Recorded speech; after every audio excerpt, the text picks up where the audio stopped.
বিসমিল্লাহির রহমানির রহিম। আজকে আমরা লেকচার 91 থেকে আলোচনা করব পুরাতন নাসিকা সর্দি বা ক্রনিক রাইনাইটিস। ক্রনিক রাইনাইটিস প্রতিনাম নাসিকার পুরাতন প্রতিশ্বায় বা ক্রনিক নেজাল ক্যাটার। পরিভাষা: নাসিকার শ্বাসলিকে ঝিল্লির পুরাতন প্রদাহ। ইহা প্রকৃতিতে শ্বাসলিকে ঝিল্লির বিবৃতিজনক অথবা ক্ষয়কর হইতে পারে। অমায়িক বিধান বিকার তত্ত্ব: নাসিকা সর্দি শ্বাসলিকে ঝিল্লির বিবৃতি অথবা ক্ষয় রহিত সহজ ও পুরাতন প্রদাহ রূপে থাকিতে পারে। তাহাতে শ্বাসলিকে ঝিল্লি বিশেষত টার্বিনেটেড বোন বা অস্থির উপরিস্থ শ্বাসলিকে ঝিল্লির উত্তেজনা প্রবণ প্রদাহযুক্ত লোহিতাভাব স্ফীত এবং পুয়বৎ শ্লেষ্মা প্রস্রবাবৃত হয়। এই স্রুত শ্লেষ্মা প্রথমে পাতলা ও পরিষ্কার থাকে, কিন্তু অবশেষে তাহার প্রকৃতি ঘন ও আটা এবং বর্ণ ঈষৎ পীত ও ঈষৎ সবুজ হইয়া যায়। শ্বাসলিকে ঝিল্লির বিবৃতিজনক নাসিকা সর্দিতেও পূর্ববৎ প্রদাহের লক্ষণাদি থাকে, কিন্তু পরে শোণিত নাড়ী বিশেষত টার্বিনেটেড গঠনস্থ শোণিত নাড়ীর পুরাতন প্রসারণ হওয়ায় নাসিকার অবরোধ ঘটে। ইহাতে আবরক, উপতক, কোষ, যোজকোপাদন, গ্রন্থি এবং শ্বাসলিকে ঝিল্লির অধস্থ উপাদানে বৃদ্ধি হয়। কখনো কখনো বিবৃদ্ধি নাসা গলনলিস্থ শ্বাসলিকে ঝিল্লির গ্রন্থিবৎ উপাদান পর্যন্ত বিস্তৃত হওয়ায় নাসা গলনালে প্রতিশ্বায় জন্মে। অপিচ নাসিকা ও গলনালী গহ্বরে ঘনীভূত শ্লেষ্মা সঞ্চিত হয়। ক্ষয়কর নাসিকা সর্দি: বিবৃদ্ধিজনক প্রকারের সর্দির প্রায় সম্পূর্ণ বিপরীত স্বভাব প্রকাশ করে। ইহা জীবনের অতি পূর্ব ভাগে আরম্ভ হইয়া এবং সাধারণত যে বয়সে বিবৃতিজনক রোগ স্পষ্টতা লাভ করে তাহার পূর্বেই শেষ হইয়া যায়। ক্ষয়কর পুরাতন নাসিকা সর্দির প্রকৃতি এই যে ইহা শ্বাসলিকে ঝিল্লির উপতক ও গ্রন্থি স্তরের ধ্বংস সাধন করে এবং তাহার সঙ্গে সঙ্গে গভীর অথবা ঝিল্লি অধস্থ স্তরে প্রকৃত ক্ষয়কর ক্রিয়া প্রকরণ ঘটিত কাঠিন্য জন্মে।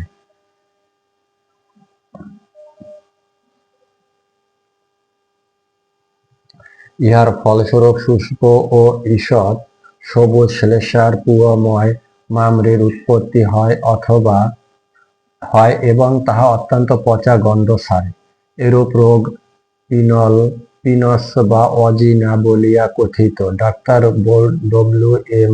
স্টার্নসের মতে ইহাতে 4 প্রকার সুস্পষ্ট অমায়িক বিধান বিকার সংঘটিত হইয়া থাকে, যথা উপতক স্তরের প্রচুর কোষ স্থলনে উপাদানের স্বাভাবিক হ্রাস, গ্রন্থি স্তর ও রক্তনালীর হ্রাসবৃদ্ধি, শ্বাসলিকে ঝিল্লির অধঃস্তরের রক্তনালীর বিশেষত যে সকল নাড়ী টার্বিনেটেড গঠনের উত্থানকারী উপাদান নির্মাণের অংশস্বরূপ তাহাদিগের সম্পূর্ণ অন্তর্ধান। 4. ক্রমে ক্রমে টার্বিনেটেড বোন বা অস্থির ক্ষয়। প্রকৃত ক্ষয়কর নাসিকা সর্দিতে ক্ষত জন্মে না, নাসিকা পথ অতি প্রসারিত বা বৃহত্তর হয়। সাধারণ গড়নালীর শ্বাসলিকে ঝিল্লি শুষ্ক ও চকচকে দেখায় এবং রোগের শেষাবস্থায় নাসিকা ঝিল্লি পাণ্ডুর ও রক্তহীন হয়। কারণ তত্ত্ব: সামান্য ঠান্ডা লাগিয়া সহজে তরুণ সর্দির পুনঃ আক্রমণ ঘটিলে তাহার পরিণাম স্বরূপ সহজে পুরাতন সর্দি জন্মিতে পারে। সহজে সর্দি আরোগ্য না হইয়া থাকিয়া যাওয়ায়, বিশেষত তাহার পুনঃ তরুণ আক্রমণ হওয়ায় অবশেষে তাহা বিবৃতিজনক সর্দিতে পরিণত হইয়া থাকে। সমল বায়ু এবং উত্তেজনাকর বাষ্প ও ধূলির অবিশ্রান্ত আঘ্রাণ, জীবনী শক্তির দুর্বলতা এবং আজন্ম অথবা জন্মপঞ্চাৎ কারণজাত বরদ, উপদংশ এবং কচিত গুটিকোৎপত্তি বা টুবারকুলোসিস পুরাতন নাসিকা সর্দির কারণ হইতে পারে। লক্ষণ তত্ত্ব। সহজ পুরাতন নাসিকা সর্দি রোগে নাসিকা পথের কথঞ্চিত অবরোধ ঘটে, কিন্তু ঘ্রাণ শক্তির হানি হয় না। ইহাতে নাসিকার স্রাব প্রথমে পাতলা থাকে, পরে ঘন ও ঈষৎ সবুজ বর্ণ হয় এবং রোগীর সহজেই সর্দির পুনরাক্রমণ ঘটে। বিবৃদ্ধিজনক নাসিকা সর্দির প্রধান লক্ষণ এক অথবা উভয় নাসিকা পথের অবরোধে মুখ দিয়া শ্বাস প্রশ্বাস চলে এবং তাহার রজনীতে বৃদ্ধি হইয়া থাকে। অগ্রপঞ্চাৎ উভয় নাসিকা বন্ধ হইতে ঘন শ্লেষ্মার স্রাব, ঘ্রাণ শক্তির হ্রাস, নাসিকা সুরে কথা, ন্যূনাধিক ললাটিক শিরশূল এবং নাসিকা মূলে ন্যূনাধিক পূর্ণতা ও গুরুত্বের অনুভূতি প্রভৃতি ইহার সাধারণ লক্ষণ। ইহাতে রোগীর সামান্য সত্য সংস্পর্শে তরুণ সর্দির পুনরাক্রমণ হয়।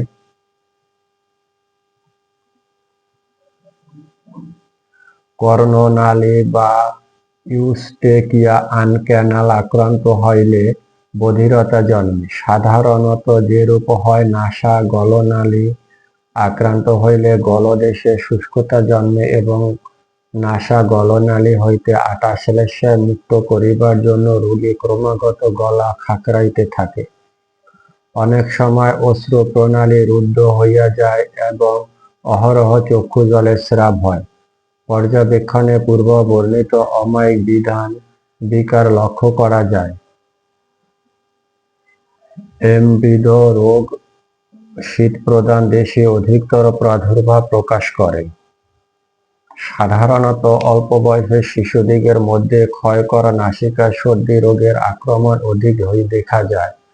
5 বছর বয়সের পূর্বে রোগের আরম্ভ হইয়া থাকে। অনেক সময় রক্তহীন গণ্ডমালা ধাতুর শিশুদিগের নাসিকা প্রশস্ত ও নাসিকাপথ সুদীর্ঘ থাকিলে তাহাদিগের মধ্যে ইহা সাধারণ কুয়াকার শ্লেষ্মাস্রাবী নাসিকা সর্দি রূপে দেখা দেয়। প্রথমে রোগ সহজ নাসিকা সর্দি বলিয়া প্রতীয়মান হয়, কিন্তু সত্বরেই গুরুতর প্রকৃতি প্রকাশ করিলে যে ক্লেদবৎ পুয়ের ন্যায় স্রাব নিক্ষিপ্ত হয়, তাহা অনেক সময়ই সম্পূর্ণ নাসাপথ এমনকি অধ্যষ্টের কিনারা পর্যন্ত হাজাবৎ ক্ষয়যুক্ত রাখে। অসহনীয় পচা গন্ধের ভয়াবহ স্রাব। ইহা বিশেষ প্রকৃতিগত লক্ষণ। স্রাবে বিবর্ণ মামরি এবং ঘন কুয়বৎ শ্লেষ্মা থাকে। নাসিকা পথ ও গলদেশে শুষ্কতার অনুভূতি হয়। ঘ্রাণ শক্তি হ্রাস অথবা সম্পূর্ণ অভাব ঘটে এবং কখনো কখনো মামরের উৎপত্তি হওয়ায় নাসিকাবাহী শ্বাস প্রশ্বাসের বাসা জন্মে। নাসিকা গহ্বর বৃহত্তর হয় এবং সসলিকে ঝিল্লি শুষ্ক ও চকচকে দেখায়। তাহাতে ন্যূনাধিক মামরি সংলগ্ন থাকে, কিন্তু নাসিকা পথের সংকোচন থাকে না। ক্ষয়কর রোগের ভোগ 3 হইতে 15 বৎসর পর্যন্ত বিস্তৃত হয়। ভাবী ফল। অতীব যত্নপূর্বক বহুদিন ধরিয়া চিকিৎসা করিলে পুরাতন বিবৃদ্ধিজনক বা হাইপারট্রফিক নাসিকা সর্দি রোগের শুভ পরিণামের আশা করা যায়। ক্ষয়কর সর্দির শেষাবস্থায় কোনো উপকারের আশা থাকে না, যেহেতু ক্ষয়প্রাপ্ত ঝিল্লির উপাদানাংশের অপচয় সংঘটিত হওয়ায় তাহা কখনই প্রকৃতিস্থ হইতে পারে না। রোগের প্রথমাবস্থায় ক্ষয়ের রোধের চেষ্টায় অনেক সাফল্য লাভ করা যাইতে পারে এবং উপাদানের ক্ষতি পূরণ পক্ষে উত্তেজনা প্রদানে সাহায্য করা সম্ভব হয়। চিকিৎসা তত্ত্ব। রোগের ধাতুগত দোষ নিবন্ধন রোগ প্রবণতা ব্যতীত প্রায় এরূপ রোগ সম্ভবে না। এজন্য অতি যত্নপূর্বক ধাতু দোষ সংশোধনের ভেষজ নির্বাচন দ্বারা চিকিৎসা করিলে পুরাতন নাসিকা সর্দি রোগের প্রকৃত আরোগ্য করা যায়। উপসর্গাদি ঘটিত অশান্তি এবং ক্লেশের শান্ত প্রদানার্থ স্থানিক লক্ষণানুসারে ঔষধের ব্যবস্থা করিতে হয়, কিন্তু স্মরণ রাখিতে হইবে ধাতু অনুযায়ী ঔষধ হইতে এ স্থলে প্রকৃত ফলের আশা করিতে হইবে। পুরাতন রোগের গতিকালে অনেক সময়ে তরুণ আক্রমণ হয়, তাহাতে পূর্বরলিখিত তরুণ রোগের ঔষধ প্রযোজ্য। পুরাতন রোগ চিকিৎসার ঔষধের লক্ষণাদি নিম্নে লিখিত হইবে। হোমিওপ্যাথি যে ঔষধগুলো আমরা এখানে ব্যবহার করব সেটা হলো argentum nitricum, arsenicum, iodine, aurum, calcarea carb, graphites, hepar sulph, kreosotum, hydrastis, kali bichrom, kali iodi, merc sol, merc dulcis, merc iodi, nitric acid, nux ভূমিকা, পালসেটিলা, সিলেশিয়া, সালফার।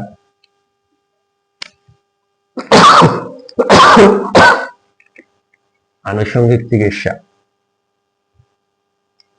আমরা বিদেশীয় গ্রন্থাদিতে যেরূপ ভয়াবহ সর্দির আক্রমণের এবং তজন্য বহবারম্বরের স্তনের চিকিৎসার ব্যবস্থা দেখিতে পাই, বেধি তরুণী হোক আর পুরাতনী হোক, এই গ্রন্থের প্রধান দেশে তাহারা প্রায়শ তাদৃশ ভয়াবহ আকার ধারণ করে না। এ দেশে পুরাতন রোগও সাধারণত আমরা স্তনিক ব্যবহারের জন্য প্রচলিত দুর্গন্ধ নিবারক ও সল ধাবনে calendula, hydrastis, permanganate of potash, corrosive, sublimate, carbolic acid ও উষ্ণ জল প্রভৃতি ব্যতীত বিশেষ কোনো প্রয়োগের প্রয়োজন বোধ করি না।